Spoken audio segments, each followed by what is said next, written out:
एक बार की बात है। गोपी चिड़िया नाम की एक छोटी सी चिड़िया जंगल में रहती थी। गोपी चिड़िया अपने पति के साथ घोंसले में रहती थी और जंगल के पास में ही एक इमारत थी जहाँ पक्षियों से प्यार करने वाली एक बूढ़ी औरत रहती थी। और हर दिन वह गोपी चिड़िया और उसके पति के लिए खिड़की पर ब्रेड डालती थी। एक दिन बेचारी बुढ़िया गंभीर रूप से बीमार पड़ गई और उसकी मृत्यु हो गई। गोपी चिड़िया और उसका पति जो भोजन के लिए उन पर निर्भर थे, अब उनके पास खाने के लिए कुछ भी नहीं बचा था।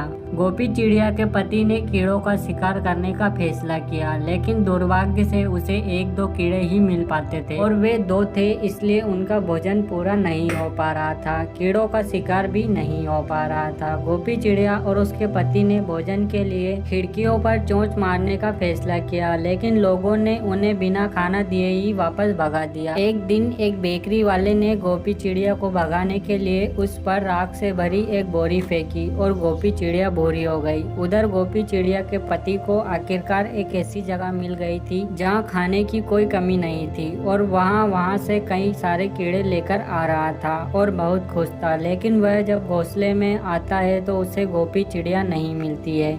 जब गोपी चिड़िया राख से गधे हुए घोंसले में लौटी तो गोपी चिड़िया के पति ने उसे नहीं पहचाना और घोंसले से भगा दिया। गोपी चिड़िया ने हार नहीं मानी और पास के एक तालाब में खुद को साफ करने का फैसला किया। अतः वह तालाब में साफ होकर घंटियों की आवाज के साथ अपनी पसंदीदा गीत की धुनों के साथ घोंसले के पास आकर चहकना शुरू कर दिया। गोपी चिड़िया के पति ने उसे पहचान लिया और अपने घोंसले के अंदर आने दिया। उसके बाद दोनों ने हंसी खुशी भोजन किया। उस दिन से गोपी चिड़िया और उसके पति ने भोजन प्राप्त करना सीख लिया और पूरी तरह से दूसरों पर निर्भर नहीं रहना भी सीख लिया। अब उस घोंसले में आनंद की कोई कमी नहीं है और दोनों हंसी खुशी से जीवन यापन कर रहे हैं।